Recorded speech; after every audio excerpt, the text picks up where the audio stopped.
going to start with John. Pronouns are he, him in the UK, and Ashton, we'll get to you if you're on hold there just as soon as we're done here. So John has questions that a creationist sent him about the early appearance of evolution of biological cells. So it's time for Forrest to weigh in. Welcome, John. Yes, thank you very much. Thanks for having me on the show. I was on a long Quora conversation with an evolutionist, with a creationist, and he set me 5 challenges. Now, we may not have time to go through them all, but here's an idea of what they were. So to start with, he says, evolution is built upon a house of cards.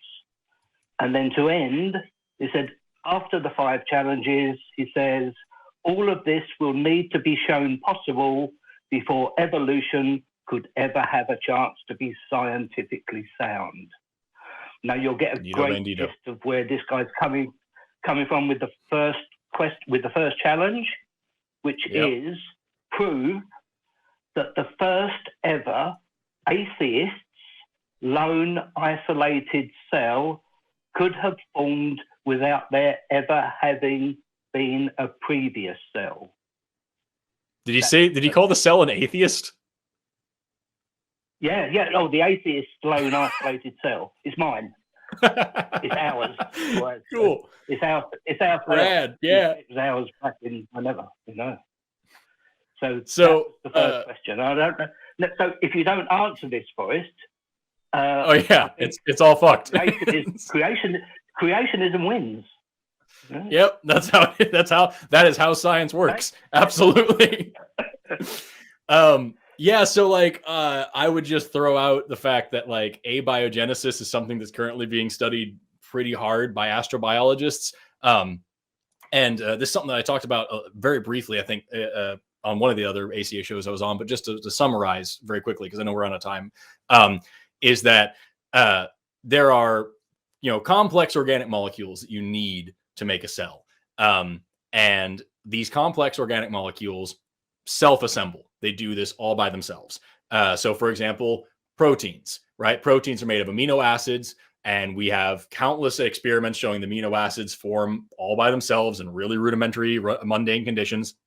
And people like to point to the Urey-Miller experiment or something and say, that's one that I use in class all the time. And people say, well, this is the scientists contaminated it, they messed it up, or whatever. Okay, we found amino acids on asteroids in space. So there's amino acids floating around on comets right now. What scientists contaminated those? So these things form by themselves. Amino acids don't make proteins by themselves, but or that doesn't equal a protein. But to form a protein out of an amino acid is dehydration synthesis. You literally just stick the 2 ends together, pop out a water molecule, and you've got it. So it's not magic. It's something that can happen.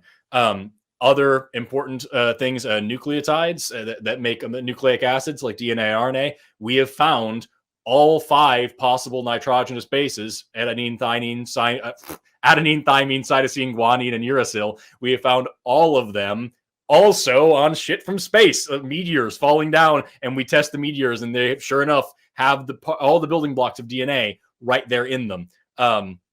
When we look at another important macromolecule is lipids. When we look at simple lipids, we have oils.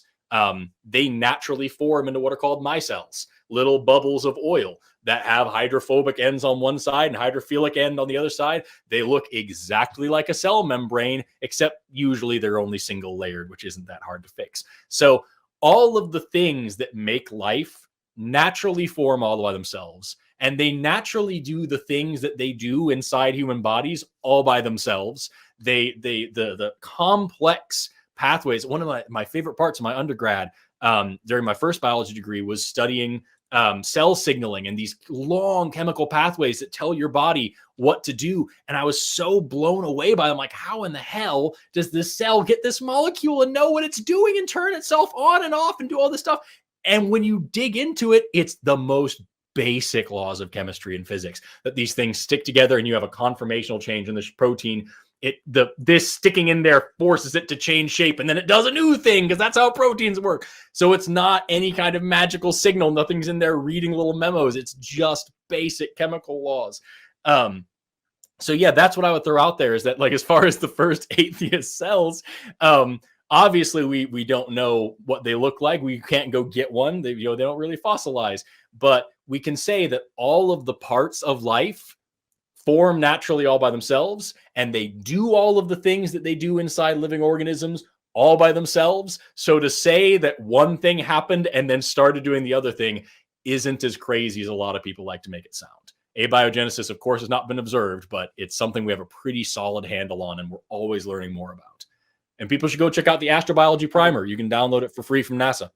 That help, John? Yeah, I've got 4 more, but you may have answered all of them with that. Oh, hell yeah. I'm an overachiever. What can I say? I tell you what I'd like to do real quick, John. Okay. Just for clarity, I want you just list off the other 4, just so that we have that list. We may or may not address them since we're over time, but I'd like to know what they are. Yeah, sure. Okay, here's number 2. Prove that the atheist's first ever lone isolated cell could have evolved into the atheist's first ever single-celled organism. Number 3, show how a cell could live for billions of years without a mechanism to transform an energy source into fuel. How one could have formed DNA that would have been needed to transform energy into fuel. Number 4, how a cell without DNA could have begun to replicate.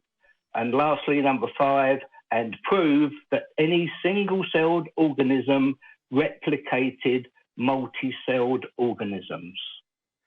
Yeah, so I would just throw out there. I obviously I can't go through all those, but like I would just really quickly throw out that on question 2, they said that that a single cell could be a single-celled organism.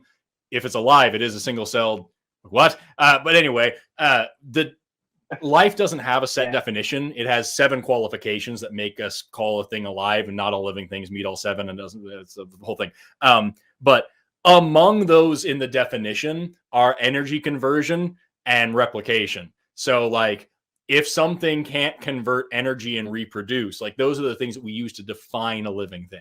Again, it's not necessarily part of, like, if you're born infertile, it doesn't mean you're not alive, but like by asking the second question, they fucked the next 3. So like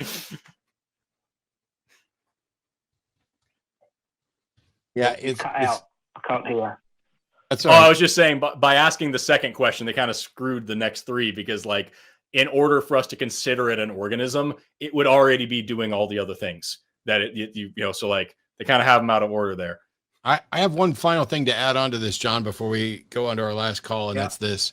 I find it just absolutely maddeningly a little bit amusing, but frustrating that a creationist came up to you and gave you 5 very specific questions of prove this and this and this and this, and if you can't do it, evolution is a lie. Well, the person who presented those questions does not have an understanding of science in general, or the science specifically to this.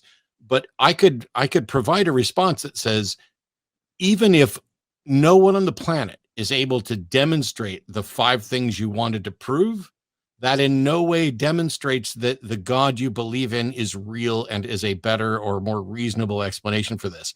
That proposition needs its own question. And why is it that when atheists, made up of atheist cells, begin to ask specific questions about gods, and how do you know a God exists, and how do you know a God can manifest in reality, and what are the capabilities of this God, and what are the thoughts of this God, and how do you know the capabilities and thoughts of this God? These are kind of generalized questions that aren't nearly as specific as prove a cell could live for billions of years without an external energy source, which isn't even something somebody's proposing. They can't answer any of those things. And it's the reason there's over 1,000 denominations of Christianity, and there's one accepted theory of biology by means of natural selection. Yeah. I mean, I've had various conversations with creationists on Quora, and I've always asked, please provide me with some evidence of creationism. And all they provide is some kind of sort of bullshit nonsense about how evolution is false. And crazy questions and challenges like these. I mean, with this one, I was, from what you've just said, I think I can go back and say, well, what about the first Buddhists isolated cell, and how would they deal with that? Right. On that note, John, I got to thank you and move on. We got one more call we got to get to for the end of the show, but I appreciate it. Thanks for. By the way, I saw some folks in the chat asking what I was talking about. I just reached, it's right here on the shelf behind me. This is the Astrobiology Primer. You can download it from nasa.gov. Primer, Primer. It's only about 500 pages long. This is version 2.0 that's out right now. They're about to release 3.0 with our more modern understanding. One of my friends is a fellow working on it right now. So you can download that for free, and it's only like 500 pages, and it tells you all our best understanding of how, universes, or how solar systems form, how planets form, how life forms, all sorts of really cool stuff. Fascinating thing. You can read it easily.